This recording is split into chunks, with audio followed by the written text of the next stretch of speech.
Welcome to this 12-minute beginner plyometrics routine. I'm thrilled that you are here. Our goal in this practice is to build foundational tendon integrity and neuromuscular efficiency.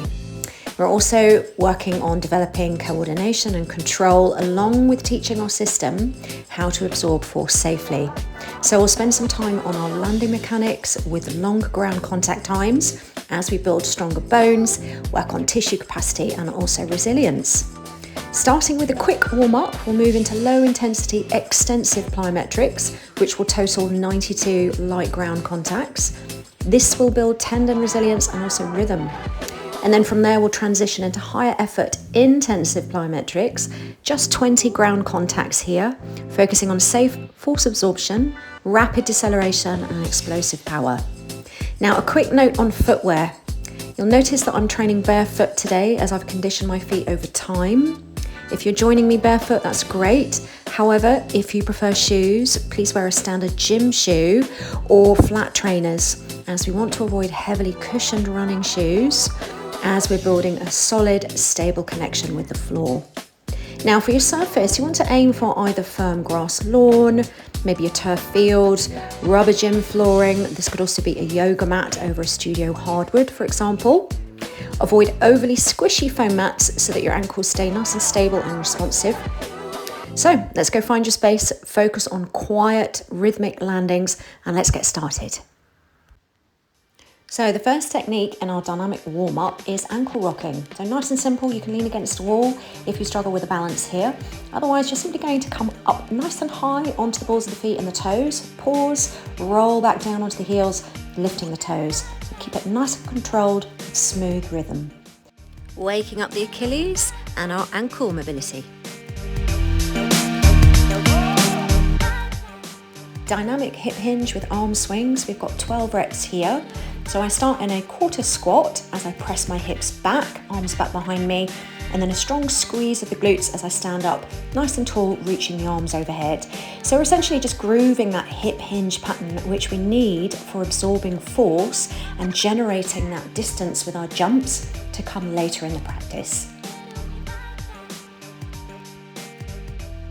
From here, you can find a nearby wall, or maybe you've got a table to lean on in preparation for some heel raises. So I'm going to do 5 sets on my right foot with a straight leg. So I'm just leaning into the wooden post here. Nice and simple, just pressing up through the heel, rooting down through the big toe and the base of the big toe mound. Then I'm going to bend the knee and just make sure that as you're coming up and down, you're not just pressing the hips forward or leaning too far forward. So we really want to project our body weight upwards. So I'm doing 5 straight and 5 bent on one side and then switching sides. As a regression, you can keep both feet down.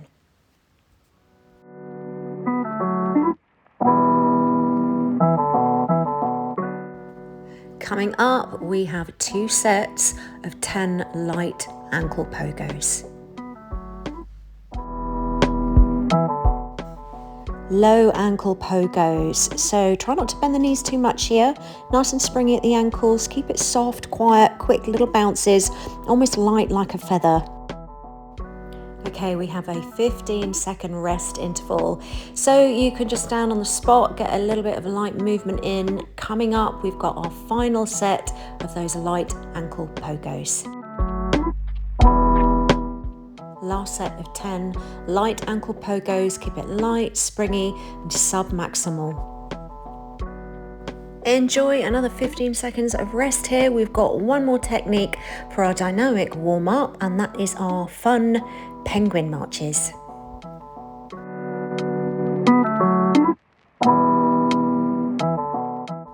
Introducing the nervous system to a little bit more speed and foot ground reactivity. So as I come up onto the heels with straight leg, really quickly just tapping the ground. So nice and short, crisp contact. Stay light on your feet, lean against the wall if you need to for balance. I'm doing 1 set of 20 contacts per foot, but you can pause the timer, take as much rest as you need. So that concludes our dynamic warm-up. Well done, you've got a full 60 seconds of rest here. If you would like to spend a little bit more time warming up, you can repeat the sequence. You can also have a look at my lower limb primer, which is a separate video on my YouTube channel. So just take a few moments here to breathe, maybe shake out your arms, grab a quick sip of water, and up next we're stepping into our extensive plyometrics block. So take your time, enjoy the practice, and just take as much rest as you need.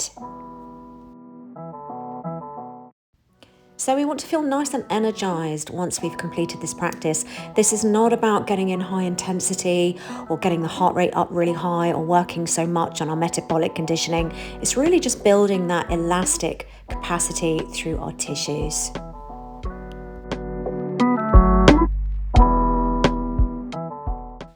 Locomotive Pogos.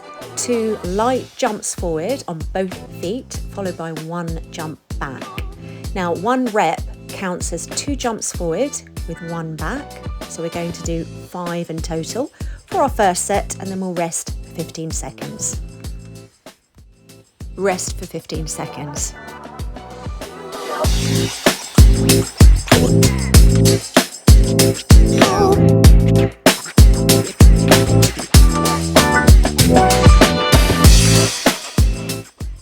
Second set of our Locomotive Pogos. Remember, we're not going for maximal effort here. We want to keep it nice and light, nice and easy, just feeling nice and springy in the feet. So 2 jumps forward, 1 back. I'm demonstrating on a yoga mat, but you can also practice this just moving in 1 straight line. 15 seconds rest.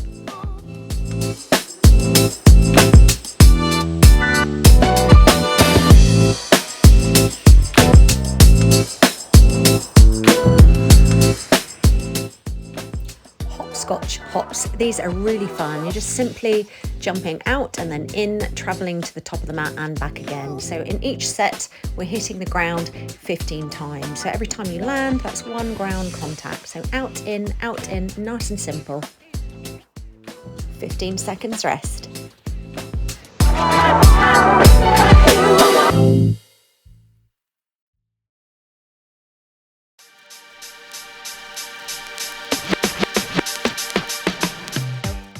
Second set of your hopscotch hops. Keep it simple, keep it light. Remember, we're going for sub-maximal effort here. Enjoy it.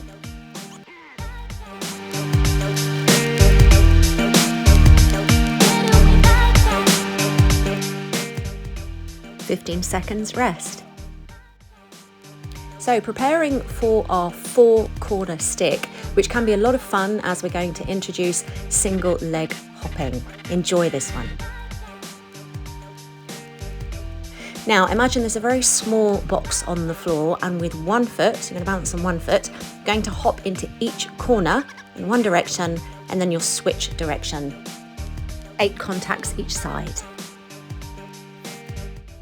Repeating on the left side for your first set. So again, drawing a small box, hopping in each corner, and then just reversing. Quick 15-second rest, and then we'll repeat 8 more contacts on the right side and then 8 on the left for our second set.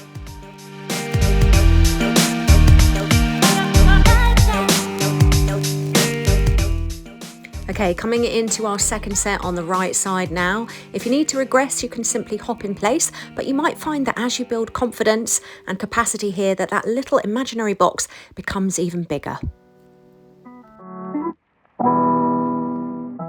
Last set of 8 contacts on the left foot. Okay, so we have another 60-second rest here in between our extensive plyometrics, and then we're going to introduce intensive plyometrics. So unlike the light, more the rhythmic sort of bounces that we just completed, intensive plyometrics like snap downs and drop freezes and our broad jumps, we're just adding a little bit more speed, a little bit more effort, and we're also introducing more force output. So we want to take this full minute here to allow your central nervous system to reset and fully restore your muscle energy stores. Remember that the goal of this block, it isn't stamina, We're really working towards really developing that athletic power even as we age and introducing a little bit more rapid force absorption.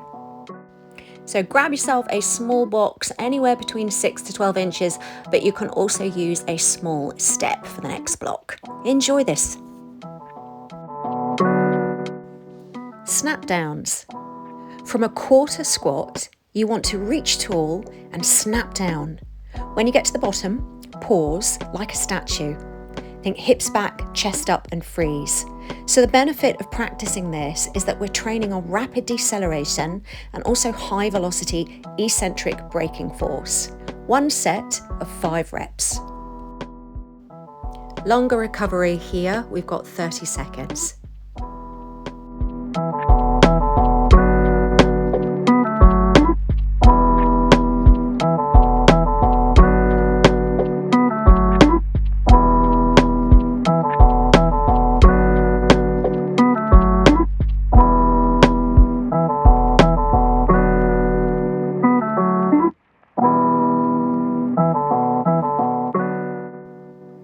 Bilateral drop and freeze. So you can grab yourself a 6 to a 12-inch box. If you don't have a box, you can also use a small step.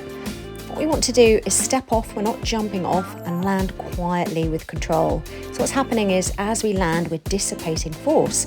So we want soft knees, stiff ankles, freeze. Here we're teaching safe force absorption against elevated gravitational load.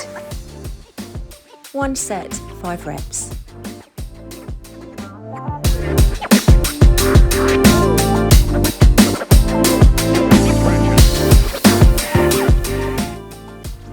Okay, we have another 60-second rest period here. So this can be also a good opportunity just to consider how you're feeling. How do the feet feel? What about the hips? What about the knees? Are you struggling with your balance? Have you noticed any deficits in your ankle mobility or your hips, for example? Just overall take stock, maybe take a few notes here, recover, a little bit of active rest, maybe some mobility work. And we're coming into a really fun part of the practice, which is going to be working on our broad jumps. So by the end of 4 weeks, if you were to stick to the sequence once or twice a week for 4 weeks, and then maybe even test the distance for your broad jumps, which are coming up next. This could be a really nice goal to work towards as you're building that athleticism and power.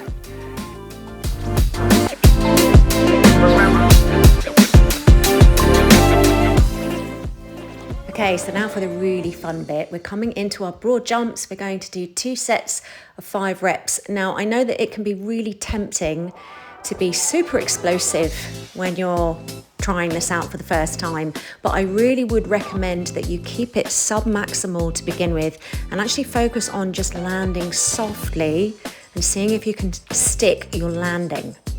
All right, so on a yoga mat, of course, you could have a little goal of, can I reach the top of the mat? I've really tried to not get too much into the science of this, just to keep it really clear and to keep it really fun. But again, in the beginning, just focus on your forms. You're starting in that quarter squat. Keep the gaze forward, the chest up. Don't worry too much about what we call triple extension, which is getting really high off the ground. Initially, just focus on nice springy, nice soft landing and enjoy it. Have some fun with these. Just note, for the purpose of recording these, I've kept the reps continuous on the video here, but once you've done 5 repetitions, pause, take as much rest as you need, and then complete your second set of 5. Keeping our intensive work in line with 20 ground contact times. Remember, our tendons take longer to adapt than our muscles. So even if you're feeling great after this relatively short sequence and you're thinking, oh, I really want to do an extra 5 or 10 repetitions, I really would advise against that. So again, thinking about the health of our tendons, just give your body time to recover and adapt. And in the beginning, you want to allow at least 48 to 72 hours of rest in between practicing on the second day in your first week, for example.